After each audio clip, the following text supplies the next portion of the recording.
Hi, welcome back to a new series for the Sika channel.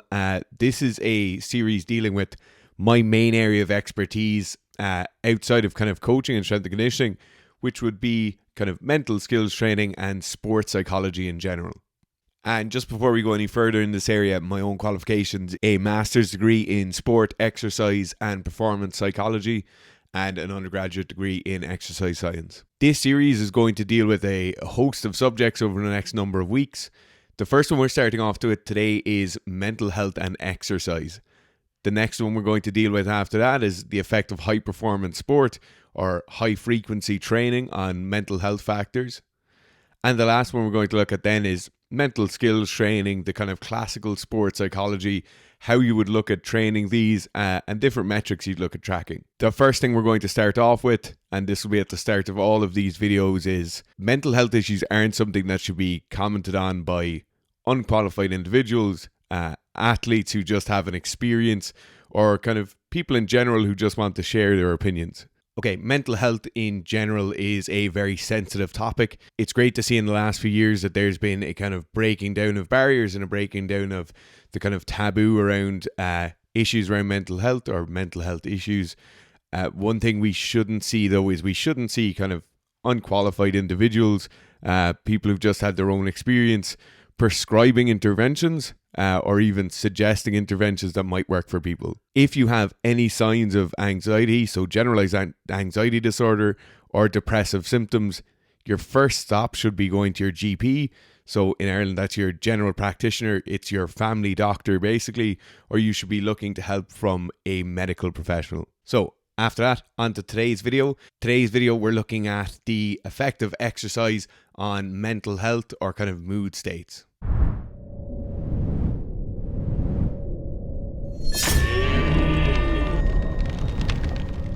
These videos in general aren't going to be opinion pieces. They're not going to be things where I'll be commenting on, think this is better than that, or vice versa. What it's mainly going to be is a look at the literature. So following on from our Monday videos, the paper review, this is just a very, very specific realm of paper reviews. Today's main papers we're going to be looking at will be the meta-analysis done in 2014 by Wegner et al. And the Mickelson review done in 2017. And apologies if I've butchered those names. Today's things we're going to be looking at will be anxiety and depression. And we're just going to first start off by giving a brief definition of both. Start off with anxiety. So anxiety is an emotion. It's characterized by feelings of tension, worried thoughts, and physical symptomology. An example of a physical symptom of anxiety might be increased blood pressure. Depression then is the next thing we'll look to define. A very, very simple explanation of depression would be feelings of low mood and loss of interest. When you look at clinically diagnosing depression, so when you look at like a DSM-5 definition of depression, it will be feelings of low mood and loss of interest prolonging for more than 10 days, some places say 2 weeks, where you have to meet 5 of the criteria. There is a list of criteria there, and then one of those has to be a kind of loss of interest in previously pleasurable activities or feelings of low mood. So a bit more conversational now for the next few minutes. Why this video series was kind of important for us to do, why we have stayed away from doing this video series for so long, and why we thought now was the time to do it is a lot of individuals at the moment are commenting on how to improve your mental health, things to look out for in other people's mental health, possible interventions you should be looking to do yourself, and what worked for them. There's an issue here, right? And the issue comes whereby somebody experiences a certain effect or whatever activity or intervention they choose to do themselves seems to work, and they equate that change in symptomology to a direct effect of whatever they tried. I'm going to give an example now, and it's not calling anyone out, but the example is the high-level weightlifter who felt bad or had feelings of low mood for a period. They did something like journaling or mindfulness or exercising in nature. and suddenly their feelings of low mood or their feelings of anxiety seem to dissipate. It's really important when we look at these cases that most of the time they're not clinically diagnosed cases, and you giving advice in a case like this is going to be incredibly detrimental to somebody who may have a clinically undiagnosed case but might have the symptomology that needs them to be clinically diagnosed, and then your kind of self-diagnosis of what they're feeling and how they should treat it can be very detrimental when it goes to them trying to treat themselves instead of getting actual help. Mental health disorders, such as the ones we're talking about today, aren't something that you should be tackling on your own. They're not something that a YouTube video is going to help you get over. They're not something that paying somebody to do a 60-minute webinar is really going to help long term. You need to go and get qualified medical practitioners to help you along the way. The things I'm going to mention today is to give you more information, around where some of the claims you'll see on social media come from, and hopefully give you a more nuanced view in the use of exercise to combat mental health issues. The Wegner study 2014, obviously the link is below, is one of the most important studies in this kind of realm.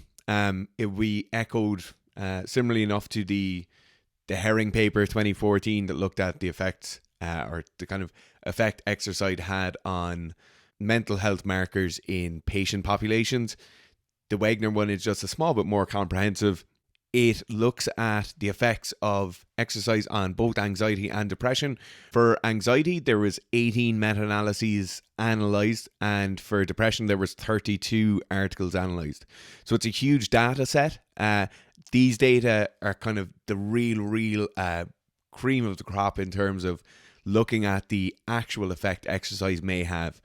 Overall, there was over 90,000 people or participants studied underneath all of the analysis here. So there's around 1,600 studies taken into account. These kind of large scale, really powerful studies are what we have to look to when we look at issues that are this serious. The interesting thing here is they're comparing pharmacological interventions to exercise interventions. They discuss numerous things that will come up in the later paper we're talking about as well, such as the modalities of exercise used, the severity of the symptoms, the effect size the exercise or different exercises might have.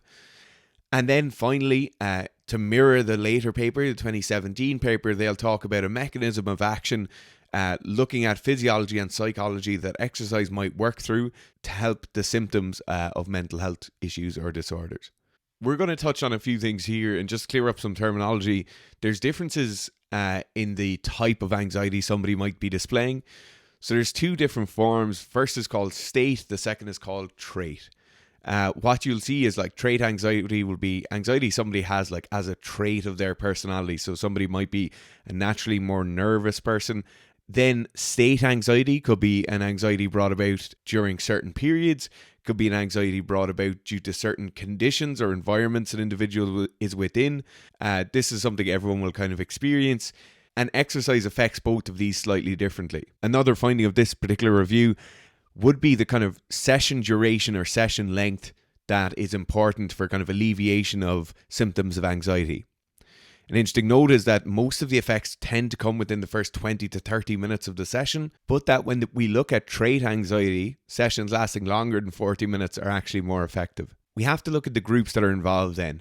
There's another interesting finding of this review is that even though exercise happens less often in groups that do have a diagnosed clinical anxiety disorder or generalized anxiety disorder as it might be known, even though exercise happens less in these groups, it's actually seen to be more effective in these groups than it will be for people who have kind of normal trait anxiety in their everyday lives. So people who might have anxiety during certain periods or during certain environments, but they won't actually have the same effect as somebody who has a clinical diagnosis of anxiety. Moving on then to the depression side of this study, and when we look at kind of program duration, program length, exercise modalities, we see some slightly different findings here. So they look at the length of the program, so the length of the exercise program involved, and there are some like conflicting findings here. So in the Herring review, they showed that very long interventions, so greater than 21 weeks, were found to have the largest effect, but the next largest effect were for very short exercise interventions. So it's clear that like although this area has a lot of study done in it, although this review has a hell of a lot of data in it, we can't immediately just draw conclusions or go to prescribing certain things just because we see one as the top finding, whereas underneath it's almost the complete opposite. So first and second are incredibly different in terms of their frequencies, but they have almost the same effect. This paper then goes into some of the kind of neurobiological findings, some of the proposed mechanisms of action. What we're going to do is we're going to save that until we move on to the second paper. The second paper is a newer paper, slightly more comprehensive than the first. And we're going to use their kind of flow diagram. We'll put it up on the screen and I'll just kind of talk through each of the points on that. To wrap up on these findings, right, there are one or two points that I think we should probably talk about before we move on.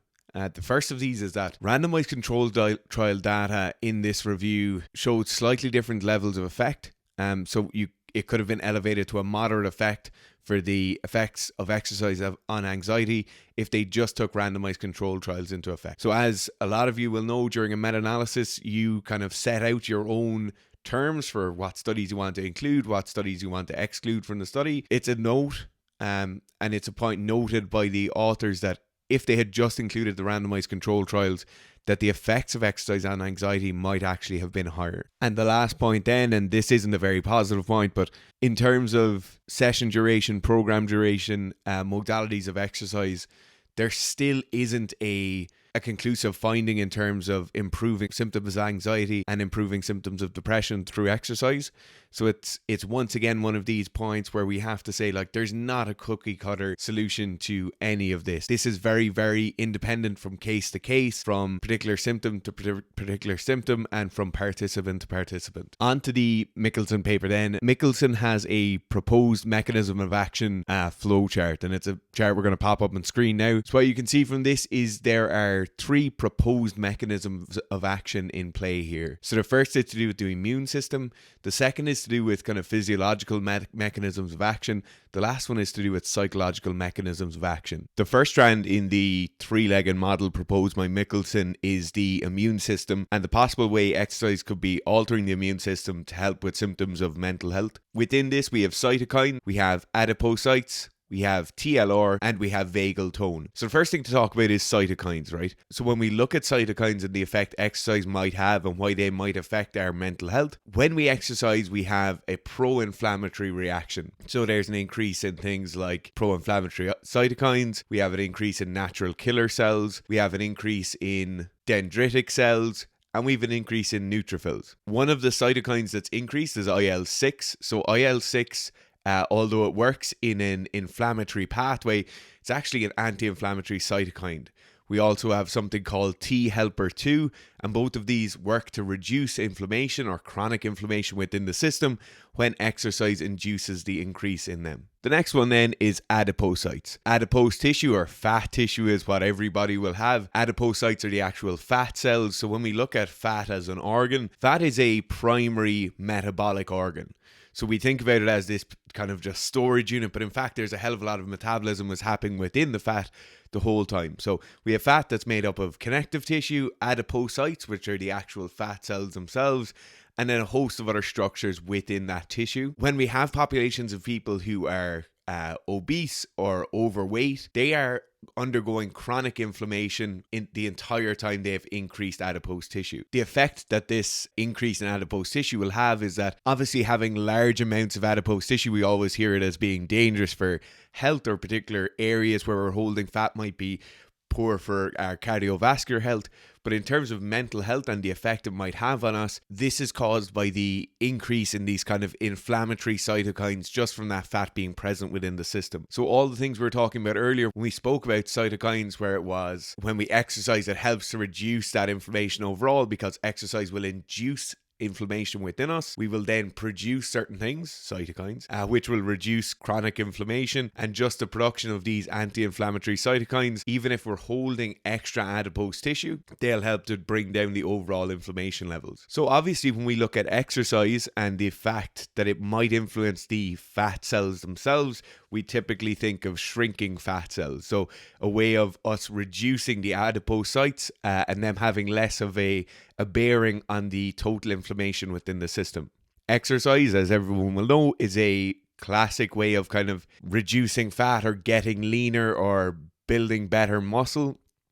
So it's natural that people would think that exercise is a great way of us reducing fat. In fact, when you look at a lot of studies, like most of the time, the best way of reducing the size of fat cells is going to be a dietary intervention and not just exercise on its own. So it is important to take this point with a pinch of salt and make sure we're not just trying to exercise those fat cells into shrinking, and that it has to be a combination of exercise, or not even exercise, just increased physical activity or increased NEAT, so non-exercise activity, thermogenesis. But more importantly, it's the induction of appropriate diet protocols that will cause those fat cells to shrink. And note on this point, when people talk about shedding fat or getting rid of fat, you never ever get rid of the adipocytes. So these adipocytes are usually formed when we're around 2 years of age. We'll have most of the adipocytes. There's one or two other areas along our development where we might grow extra fat cells, but most of the time you're dealing with a system whereby you want to shrink the fat cells you have, and there's no real way of removing any additional fat cells unless you go for like an operation procedure where they'll actually remove those cells from you. The last point on the kind of adipocytes or fat in general is the increase of adipose tissue is often linked with metabolic disorders, long-term health disorders. And when we look at mental health on a whole and particular cohorts or groups that might have increased likelihood or be at increased risk of mental health issues, a group that comes up very, very often is patients with chronic pain or patients with chronic health disorders. So obviously, if we're just staying healthier for longer, we are less likely to be exposed to higher risk of mental health disorders. On to TLR next. Just a note, right? This section is very, very wordy. It is using a lot of terms that are way outside of what most people would use in their everyday vocabulary, but just bear with me for the next 30 seconds. So TLR is toll-like receptor. What you have is a TLR, that system is basically governing and regulating the inflammatory markers within our body. So a dysregulation of TLR would lead to things like type 1 diabetes, would lead to things like certain forms of asthma, certain forms of arthritis, arteriosclerosis, multiple sclerosis, and multiple other inflammatory conditions such as these. What we see is, and I'm just going to talk about two things in particular, why it might be important for mental health markers is TLR can be regulated in some way by exercise, or it appears as though exercise can have an effect on TLR. The second more important thing then from that is that when we look at cadavers and when we look at the brains of people who have died when they have been clinically diagnosed as depressed, we see an increased mRNA expression of TLR3 and TLR4.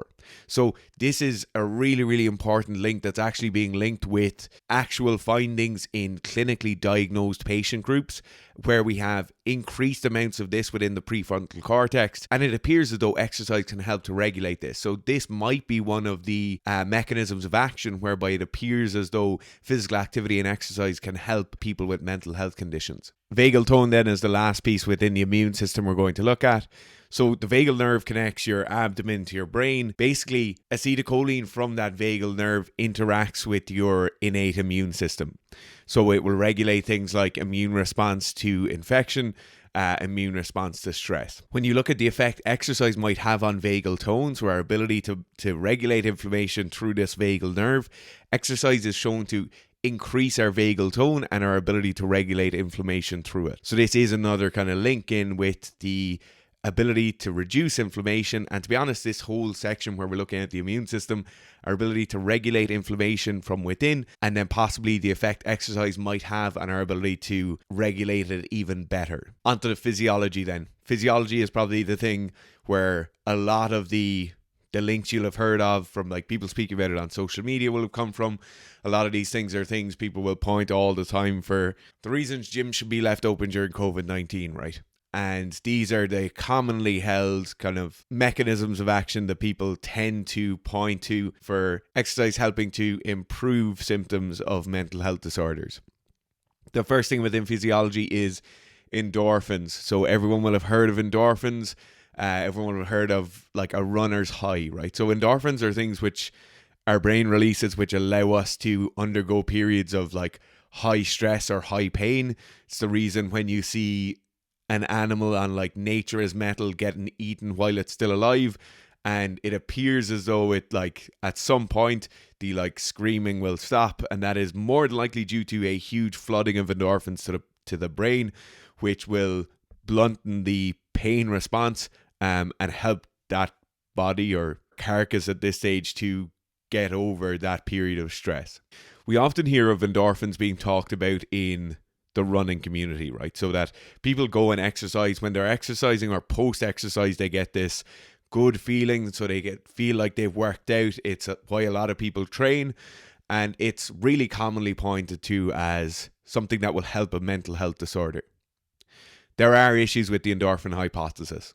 An issue surrounding the endorphin hypothesis is just the temperatures at which endorphins can cross the blood-brain barrier, or the temperature at which endorphins can be produced.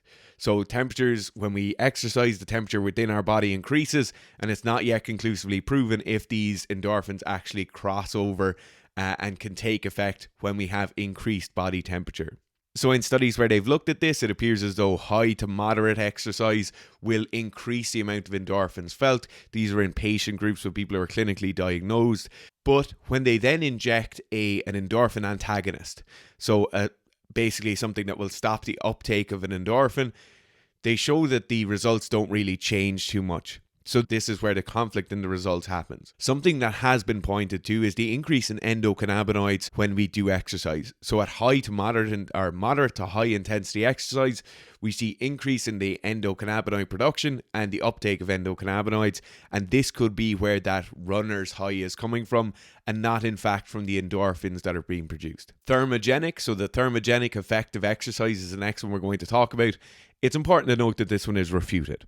So it's heavily spoken about in the literature as being a big point of conflict. So when we look at anxiety in particular, and things that will induce periods of higher anxiety or will increase the symptoms of anxiety, one of these things is increase in temperature. Although some studies will point towards the anti-inflammatory effects of going into a sauna, or the increased ability to regulate our own inflammatory response by increasing body temperature, it just so happens that anxiety can also increase significantly when we increase core body temperature. It just so happens exercise increases core body temperature incredibly effectively. And so this might not actually be, of all the mechanisms of action we're talking about, this mightn't be one of them. Okay, mitochondrial. So the mitochondria is the powerhouse of the cell. Anybody who's done kind of middle school biology will understand that, or secondary school biology. When we age, and due to certain medical conditions, we'll get something called sarcopenia. This will lead to the decreasing in mitochondrial density. This decreasing in mitochondrial density can lead to somatic dysfunction. But why would this somatic dysfunction be important to markers of mental health? Well, the same way we have mitochondria within our muscle cells, we have mitochondria within our brain, in terms of synaptic strength and the cellular resilience of our neural circuitry. So when we get a decreasing in these mitochondria, which might come due to a huge range of reasons, we'll get this degradation of neural circuits, which won't be as resilient to stress as they were in the past. This degradation tends to come from times of chronic stress. It can come from certain forms of aging.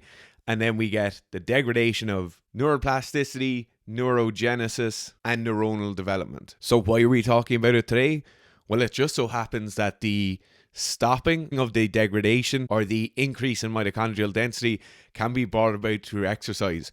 So in elderly patient groups, when they did studies on them, they showed that they could increase mitochondrial density through exercise interventions. It's important to say here that this is a kind of novel approach. It is a relatively new thing in the literature where they're talking about mitochondrial density in the brain.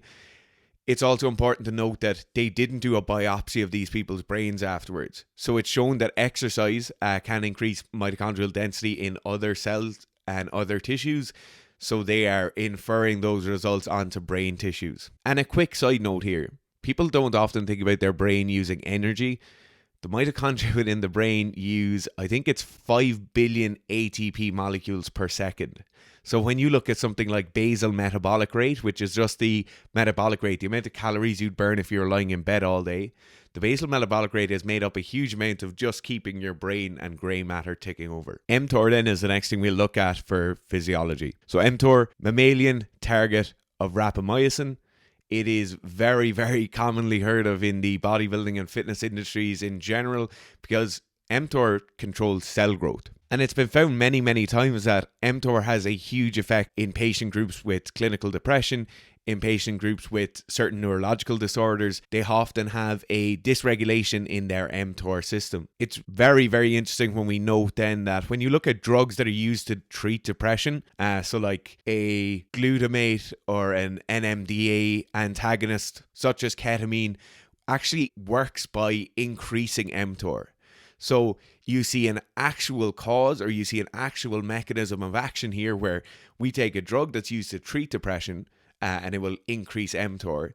We can then say, okay, well, we understand the interplay of Mtor and exercise, and in particular resistance exercise, muscle building exercises. So it's clear that we can draw some sort of comparison here, and there appears to be a more obvious mechanism of action here than there is for a lot of the other studies we've spoken about. The next thing then is the neurotransmitter mechanism of action, basically talking about neurotransmitters. So adrenaline, noradrenaline, serotonin, dopamine, all these chemicals, as you'll commonly hear them called, that are acting within our brain. So the dysregulation of certain neurotransmitters, such as serotonin, have been linked heavily with mental health disorders. So our inability to regulate serotonin or to bind serotonin to a serotonin receptor can lead to symptoms of depression or to clinical depression. Where we will commonly see this being treated is with the use of an SSRI, so a selective serotonin reuptake inhibitor, which basically stops the reuptake of serotonin and should help with the binding of serotonin to its receptors. It's important now to note that in exercise or in groups that have been put through an exercise condition, we can actually have a similar effect.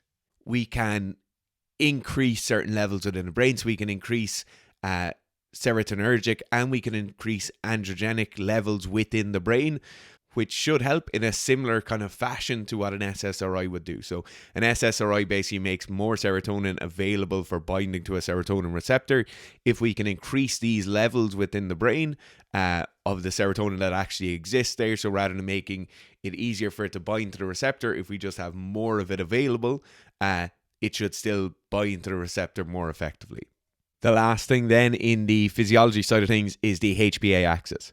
So HPA axis is something that if anyone has heard or looked into any of the research on kind of brain injuries or the association between brain injuries and mental health disorders, you'll have definitely heard of this. So this is the hypothalamic pituitary adrenal axis.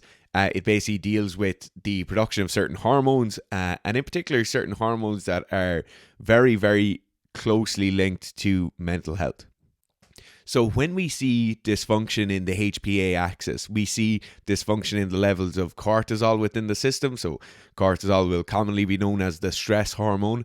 And cortisol can have huge downstream effects when we look at the production of testosterone, the production of certain things within the pituitary gland like human growth hormone. And when we look at a positive way in which exercise could interact with the HPA axis, and we go back to some of the studies and we looked at studies where people have been very well exercise trained or where people are very accustomed to exercise training at a moderate to high intensity, we see increased ability for the HPA axis to react to stress.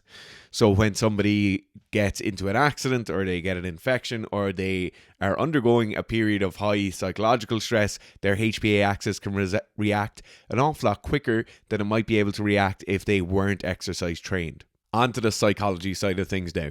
And the psychology side of things, like everything else, you mightn't have heard of some of the terms. That's absolutely fine. There's just two things we're going to talk about and then we're going to wrap up pretty quickly. So self-efficacy is one of the first things we hear about. So self-efficacy would be your perceived ability to complete a task. So somebody who'd be very confident will have very high levels of self-efficacy. A really, really competent race car driver would have really high levels of self-efficacy in piloting a car. So self-efficacy deals with the kind of physiological and psychological effects of completing an important or effortful task, which in itself brings about feelings of mastery. And due to feelings of mastery, we will have an elevated mood. So it's very, very similar to like certain theories around goal setting, certain theories around planning and completion of tasks. These are very, very common things that will come up in performance psychology. But in terms of looking at mental health and the effect exercise might be able to have on mental health, is that when we are learning new skills, we'll obviously go through a host of different levels. We're going to really get into some of the skill learning and the motor cognition stuff in a later videos in a week or two's time. But today when we talk about it, we want to think about achieving certain goals. So me going to a running class or a boxing class and me learning how to do a certain skill or a certain movement can bring about feelings of elevated mood purely due to the fact that I'm learning something and I'm progressing. The last thing then is the distraction hypothesis. So the distraction hypothesis is kind of one of the early things that will have been in a lot of the early literature around mental health disorders or the treatment of mental health disorders with exercise interventions. Distraction stroke rumination. So rumination will be like dwelling on certain thoughts, continually thinking about certain thoughts. And what they would commonly do in these early studies is they will get a cohort of people that have a diagnosed mental health issue. In this case, it was a diagnosed mental health issue of depression, and they will split those into 4 groups. 2 of those groups will do rumination, which will be dwelling on a certain thought. 2 of the groups will do distraction, so they'll be doing a different task. Within these 2 groups then we'll have active and passive, and what they found is that active distraction really helped to lower those symptoms for an acute time period. So oftentimes when you hear about people talking about, and this is something that comes up all the time when you hear certain individuals commenting on the use of exercise to help mental health disorders, is that, oh, it just gets you out of your own head, or you can't think about anything else when you're in the gym, or when I'm playing sport I can't think about anything else. This study actually backs this up. So distraction, active distraction in this case, was found to be the most effective things for quelling those symptoms of, in this case, depression, but it is for an acute time period. So this is not a prolonged thing, or this isn't a thing where we can have a single bout of an intervention and it will help. This is just a temporary quelling of those symptoms. It's then very, very obvious that when we look to talk about exercise and its use in the treatment of depression, that exercise is a great active distraction from whatever symptomology you're currently undergoing or experiencing. And it may just be that for a lot of people who mightn't have a clinical diagnosis, that this just active distraction can just change our thought process. It can get us out of that bubble within our own head, and it will allow us for an hour or for 90 minutes to do something completely different, and it's not as if it hasn't been backed up in any way by the literature. So to conclude on this and to kind of finish up, I hope you enjoyed the video. Hopefully you got a more nuanced view into the effects exercise might have on the symptoms of mental health conditions.